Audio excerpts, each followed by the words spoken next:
नमस्कार दोस्तों, कैसे हैं आप सब। आज मैं बात करूंगी सोमवती अमावस्या के बारे में। सोमवती अमावस्या हम लोग क्यों करते हैं, फेरी क्यों देते हैं, इसका क्या विधान है, इसकी कथा क्या है, हमें सोमवती अमावस्या के दिन क्या करना चाहिए, क्या नहीं करना चाहिए, और सोमवती अमावस्या का हमें स्नान, ध्यान, पूजा पाठ कैसे करना है, तो इन सब बारे में विस्तार रूप से बताऊंगी। अगर आप मेरे चैनल पर नए हैं तो सब्सक्राइब कर लीजिए और बेल आइकन को प्रेस कर लीजिए ताकि नए वीडियोज़ की नोटिफिकेशन आपको सबसे पहले मिल सके। चलिए हम लोग सोमवती अमावस्या के बारे में जानते हैं। सोमवार के दिन जो अमावस्या पड़ता है उसे सोमवती अमावस्या कहते हैं। इसमें पीपल की पूजा करने का विधान है। सोमवती अमावस्या के दिन पीपल की पूजा की जाती है, पीपल की परिक्रमा की जाती है 108 बार। इस दिन पुण्य का काम किया जाता है और भजन कीर्तन भी किया जाता है। शास्त्रों में सोमवती अमावस्या को ही सबसे बड़ा अमावस्या क्यों कहा जाता है। संचरी अमावस्या से भी बड़ी ये कहलाती है सोमवती अमावस्या। सबसे बड़ी अमावस्या सोमवती अमावस्या ही कहलाती है। तो चलिए हम लोग जानते हैं पहले सोमवती अमावस्या हम लोग क्यों करते हैं और क्यों सबसे बड़ी अमावस्या इसको मानी जाती है। सोमवती अमावस्या के दिन सभी ग्रह चंद्रदेव के साथ मिलकर भगवान शंकर जी का आराधना करते हैं। उस दिन जो भी हम लोग दान पुण्य सत्कर्म जो भी करते हैं वो हमारे लिए बहुत फलदायी होता है। इस दिन किया हुआ सत्कर्म हमारे पितरों को तर देता है। पितृ हमारे 3 प्रकार के होते हैं, 3 गतियाँ होती हैं उनके। देखिए, एक होते हैं पितर, एक होते हैं आहूत, एक होते हैं वासुक। गर्भ में जो चले जाते हैं और जो कुंवारी लड़के या लड़कियां चले जाते हैं तब मर जाते हैं, तो वो होते हैं हमारे आहूत, उनको आहूत बोलते हैं। और जो अधोगति मतलब अचानक बहुत सारी इच्छाएं रखे हैं अंदर और कुछ करना चाहते हैं और अचानक चले गए, मर गए, तो उनको पितर कहा जाता है। और जो एक्सीडेंट में मर गए, खुदकुशी करके मर गए, फांसी लगा के मर गए, तो उन्हें वासुक कहा जाता है। तो इन तीनों अगर हम लोग सोमवती अमावस्या के दिन हम लोग पूजन करेंगे तो ये तीनों हमारे तर जाएंगे। जो भी हम लोग के ऊपर दोष है, ऐसा कुछ दोष अगर में, तो सारा पहले हम लोग के ऊपर से हट जाएगा अगर इस दिन हम लोग विधि विधान से पूजन करेंगे। अगर घर की औरतें इस दिन पीपल की पूजा करती हैं और दान पुण्य करती हैं तो तीनों का भला हो जाएगा। जान लीजिए 2023 में सोमवती अमावस्या कब है। तो देखिए 2023 में सोमवती अमावस्या 13 नवंबर को है। 2023 दिन पड़ेगा सोमवार। पूजन का समय रहेगा सुबह में। देखिए, कभी भी सोमवती अमावस्या का जो पीपल का फेरी दिया जाता है वो सुबह का ही टाइम होता है। वो दोपहर में नहीं किया जाता है, शाम को, वो सुबह में ही किया जाता है। इसे कार्तिक अमावस्या भी बोलेंगे क्योंकि ये कार्तिक में पड़ेगा। आपकी बार 108 बार पीपल की फेरी दी जाती है। धागा लेते हैं और जो धागा होता है उसको बहुत लोग 108 बार ही धागा फेरी देते हैं, धागा घूम घूम के, और 108 सामग्री रखते हैं, चूड़ी रखते हैं, चाहे सिंदूर रखते हैं, बिंदी, कुछ भी आप ले सकते हैं 108, और गिनते जाते हैं, रखते जाते हैं, उसकी हम लोग फेरी देते हैं।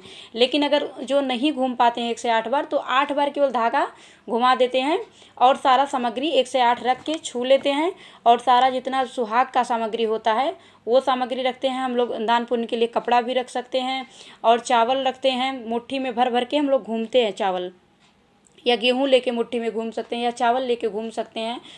तो जैसा आप लोग कर सके। उसमें सबसे मेन क्या होता है कि श्रृंगार की सामग्री मतलब दान करना आवश्यक होता है। और फेरी में 108 सामग्री कुछ भी दे सकते हैं आप। काजू दे सकते हैं, बादाम दे सकते हैं, किशमिश दे सकते हैं, कुछ भी आप 108 सामग्री आप दान कर सकते हैं। और 108 बार घूम घूम के फेरी जो देता है वो सबसे उत्तम माना जाता है। और यह पूजन इसलिए किया जाता है, जो 108 बार फेरी देते हैं, ये अपने पति की लंबी आयु के लिए किया जाता है, यह फेरी दिया जाता है।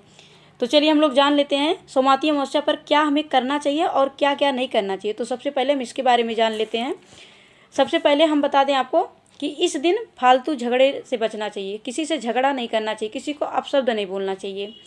सोमवती अमावस्या के दिन ब्रह्मचर्य का पूरा पालन करना चाहिए। इस दिन मांस, मंदिरा, तामसी भोजन का प्रयोग नहीं करना चाहिए, क्योंकि अमावस्या जो तिथि होता है, जो दिन होता है, ये पितरों का होता है, इसलिए इन सब चीज़ों से आपको बचना चाहिए।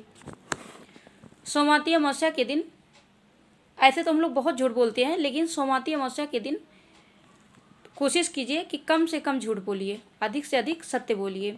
बोलने का प्रयास कीजिए अधिक से अधिक सत्य। इस दिन सोमवती अमावस्या के दिन आप लोग गरीब को, ज़रूरतमंदों को भोजन करा सकते हैं, दान दक्षिणा दे सकते हैं। इससे बहुत ही पुण्य मिलता है। सोमवती अमावस्या के दिन किसी पवित्र नदी में स्नान इस दिन करना चाहिए। अगर पवित्र नदी में स्नान करना संभव न हो तो नहाने के पानी में आप लोग गंगा जल मिला के भी स्नान कर सकते हैं। इस दिन भगवान विष्णु का पूजन किया जाता है और शिव का पूजन किया जाता है और इस दिन पीपल का पूजन करने का विधान है। इस दिन सूर्यदेव को भी अर्घ्य देना चाहिए। ऐसा करने से हमारा स्वास्थ्य सही रहता है, अच्छा बना रहता है और हमें आरोग्यता की भी प्राप्ति होती है और हमारे जीवन में जो भी कष्ट होता है उसका निवारण हो जाता है। सोमवती अमावस्या के दिन जो पूजन विधि विधान से करता है, विधिवत करता है, तो जिसके कुंडली में चंद्रमा का दोष होता है तो वह भी कम हो जाता है। अगर चंद्रमा कमज़ोर है तो वह भी मजबूत हो जाता है। पीपल का पेड़ इस दिन विधिवत करना चाहिए। अब हम लोग का सोमवती अमावस्या का पूजा कैसे करना है उसके बारे में मैं बताती हूँ। देखिए, सबसे पहले हम लोग को 1 से 8 सामग्री लेनी है। कोई भी सामग्री हम लोग ले सकते हैं, कोई जरूरी नहीं कि सिंदूर ही होना चाहिए या बिंदी। आप काजू भी ले सकते हैं, बादाम भी ले सकते हैं, मूंगफली दाना भी ले सकते हैं, कुछ भी ले सकते हैं। 1 से 8 फूल भी ले सकते हैं। तो सबसे पहले आप लोग 1 से 8 कोई भी सामग्री लेंगे। चावल लेंगे। चावल क्योंकि मुट्ठी में ले लेके घूमना होता है, हम लोग फेरी देते रहते हैं, मुट्ठी में चावल भी लेते हैं। अगर आप लोग धागा 1 से 8 बार नहीं लेके घूम सकते हैं तो कम से कम 8 बार तो ज़रूर घूमिएगा या 11 बार घूम लीजिएगा और उसके बाद में धागा उसी में बांध दीजिएगा जो बचेगा। और जो हाथ में चावल रहेगा वो चावल मुट्ठी में ले लेके और एक सामग्री उठाइएगा और घूमिएगा, फिर लाके दूसरे जगह रख दीजिएगा, फिर घूमिएगा। ऐसे ऐसे 1 से 8 जो सामग्री है वो लेके घूमेंगे और लास्ट में हम लोग क्या करेंगे, जो भी सामग्री है सारा जो हम लोग लेके गए हैं सामग्री, श्रृंगार का 16 श्रृंगार, 5 श्रृंगार या 11 श्रृंगार जो भी लेके गए हैं उसको हम लोग छू लेंगे। पूजा करने से पहले दीपक जलाना चाहिए, पीपल में जल चढ़ाना चाहिए, दीपक जलाना चाहिए, कुमकुम लगाना चाहिए और धूप दीप सब दिखाना चाहिए अच्छे से। उसके बाद में फेरी लगाना चाहिए। फिर फेरी लगाने के बाद सारा सामग्री रख के छू लेना चाहिए। उसके बाद में क्षमा याचना करना चाहिए। उसके बाद में फिर अपने पति की लंबी आयु की कामना करना चाहिए। जय माता दी।